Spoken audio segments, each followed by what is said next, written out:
Parliament তো দেশে নেই, এটা একটা বেসরকারি পার্লামেন্ট। কিন্তু এই পার্লামেন্ট নাই বলে কোনো আলোচনা হবে না, এটা কিন্তু আমি খুব একটা মানতে পারছি না। এই সরকার যদি চেষ্টা করতেন বা আলোচনা ওনাদের ইচ্ছা থাকতো, সারা দেশে কিন্তু এই জাতীয় ফোরামে কিন্তু ওনারা আলোচনা করতে পারতেন। কতটুকু ওনারা করতে পারতেন সেটা পরের কথা, কিন্তু কথাগুলো শুনতে পারতেন। মানুষগুলো এই সময় কিন্তু কথাগুলো বলতে পারতো, বলার মতো একটা পরিবেশ কিন্তু এখন ছিল দেশে। এটা কেন গ্রহণ করলেন না, বা আমরাই বা কেন জিনিসটা তাদের কাছে প্লেস করলাম না, আমি জানি না। কারণ এখন ঢাকা এটা হচ্ছে, এখানে কিন্তু বাজেট যারা করছেন তাদের কেউ নাই।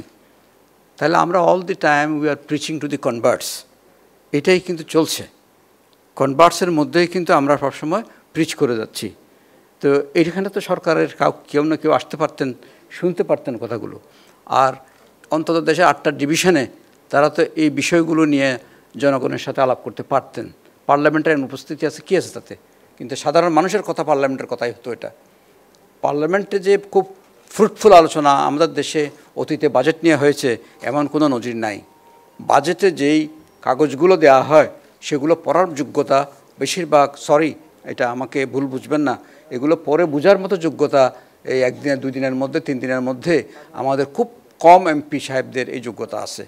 যার ফলে তাদেরকে 10 মিনিট 5 মিনিট 7 মিনিট যে সময় দেওয়া হয়, প্রথমে শুরু করা হয় তার এলাকার লোকের বন্দনা, তারা পাঠিয়েছে, তারপর ওনাকে তারা এমপি নমিনেশন দিয়েছে তার বন্দনা, তারপর শেষে দিয়ে এসে তার কনস্টিটুয়েন্সির 2-1টা সমস্যা। এখানে বাজেটের দ্বারা কাছে কিন্তু যাওয়া হয় না। তা সেজন্য আমাদের বাজেট বিষয়টা একটা মিসনোমার। বাজেট বিষয়টা একটা মিসনোমার। আপনারা 12 বছর 16 বছর ধরে আলোচনা করছেন, তাও কিন্তু বাজেটের যেই মূল জায়গা ওখানে কোনো আঘাত করা সম্ভব হয়নি। বাজেটটা কি?